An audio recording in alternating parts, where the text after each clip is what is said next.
Welcome to the inaugural episode of the Open Borders and Bail Reform podcast, where we delve into some of the most pressing issues within our justice system. I'm your host, Emily, dedicated to shedding light on the injustices and inequities of criminal justice and immigration policies. Today, we kick off with a critical examination of the cash bail system, a practice that may seem straightforward, but carries profound implications for individuals and communities alike. Our mission is to advocate for reform that ensures fair treatment and justice for all, without the constraints of financial inequity or restrictive borders. So, let's dive into the world of cash bail and uncover its true cost. What is cash bail? Cash bail refers to the practice whereby a court requires a monetary guarantee from a defendant as a condition for release during the pretrial phase. The idea is simple. The bail amount is set as collateral to ensure that the defendant returns for their court dates. If the defendant complies, the money is returned, often minus some administrative fees.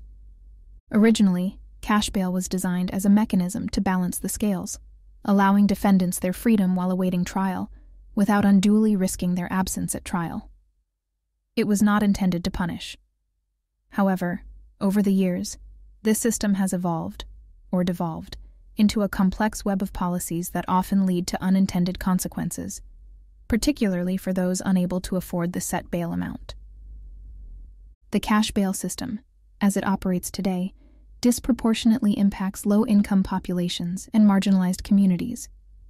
The requirement to post cash in order to secure one's freedom before trial means that those without access to resources are more likely to face pretrial detention. Here are some startling statistics. Studies have shown that defendants unable to post bail are 4 times more likely to be sentenced for their charges. Moreover, the bail amount set for black men is often 35% higher than that for white men, for similar crimes. This disparity not only disrupts lives, but also perpetuates a cycle of poverty and incarceration that is difficult to break. Pretrial detention can lead to job loss, housing instability, and significant familial strain. These factors can push individuals deeper into the criminal justice system, thereby exacerbating the socioeconomic and racial inequities that plague our communities. In today's discussion, we'll continue to peel back the layers of the cash bail system, understanding its roots, repercussions, and the urgent need for comprehensive reform.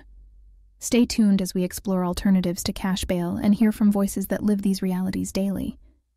Let's turn to some real-life accounts that illustrate the profound impact of the cash bail system on individuals and their families. These are not isolated incidents. Rather, they reflect a widespread issue that resonates across the nation. Take the story of Maria, a single mother from Brooklyn. Arrested for a minor shoplifting charge, her bail was set at $500, a sum she could not afford. As a result, Maria was held in pretrial detention. During this time, she lost her job, a devastating blow for someone living paycheck to paycheck. The ripple effects didn't stop there. Her prolonged absence posed a risk to her housing situation and caused significant emotional and developmental disruption for her young son, who suddenly found himself without his primary caregiver. Then there's James, a college student with no prior record, arrested for participating in a protest. His bail was set disproportionately high at $3,000. James's family scrambled to gather the amount, fearing the impact of detention on his studies and future. Although they eventually managed to post bail, the financial strain was felt deeply by his family, affecting their ability to pay bills and afford basic necessities. These stories underscore the dire consequences of a system that equates financial resource with freedom.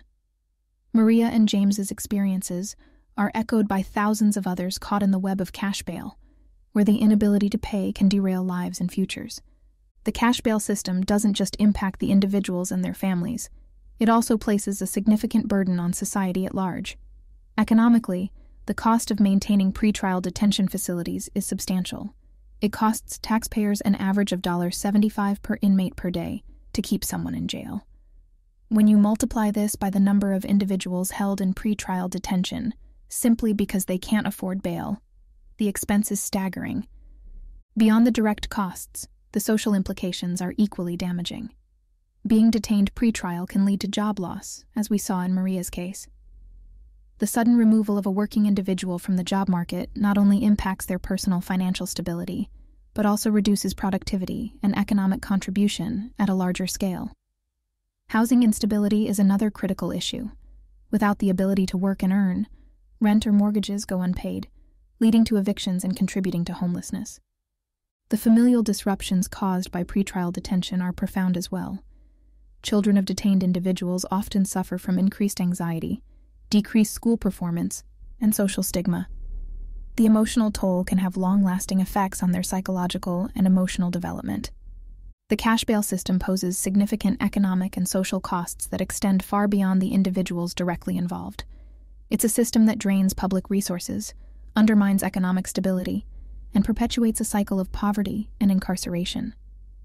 As we consider reform, these broader implications must be part of the conversation, guiding us toward solutions that uphold justice and equality for all. As we explore the need for reform, it's crucial to look at the alternatives to cash bail that are being tested and implemented across various jurisdictions. These alternatives aim to ensure public safety without the financial burden on the accused and their families. One such alternative is the use of risk assessment tools. These tools evaluate the likelihood of a defendant returning for trial and the risk they might pose to the community.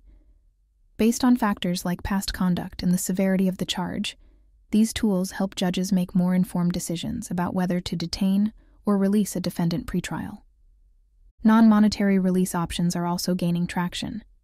These include own recognizance release, where individuals are released based on their promise to return for court dates. This method has been effective for those deemed low risk, significantly reducing the number of people held in pretrial detention without increasing crime rates. Community-based programs provide another promising alternative. These programs involve supervision and support rather than detention. For example, participants might receive regular check-ins, help with employment, housing, and access to mental health or substance abuse treatment. Such programs not only help prevent reoffending, but also support the individual's reintegration into the community. While these alternatives offer significant benefits, they are not without challenges.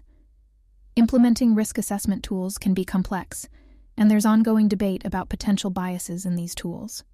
Ensuring that community programs have adequate resources and managing public perception and policy support can also be challenging. To wrap up today's discussion, we've delved into the inequities of the cash bail system, the personal and societal costs it imposes, and looked at viable alternatives that promise a more equitable approach.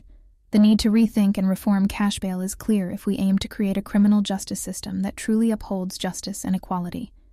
If today's episode moved you, I encourage you to get involved in bail reform initiatives. Educate yourself and others about the issues we've discussed and support organizations working towards reform. Your voice can make a difference in building momentum for these crucial changes. Thank you for joining us on the inaugural episode of the Open Borders and Bail Reform podcast. Your support is vital as we continue to explore and advocate for justice reform.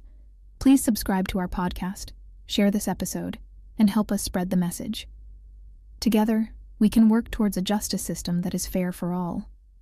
Join us next time as we continue our journey into understanding and transforming the landscape of criminal justice and immigration policies.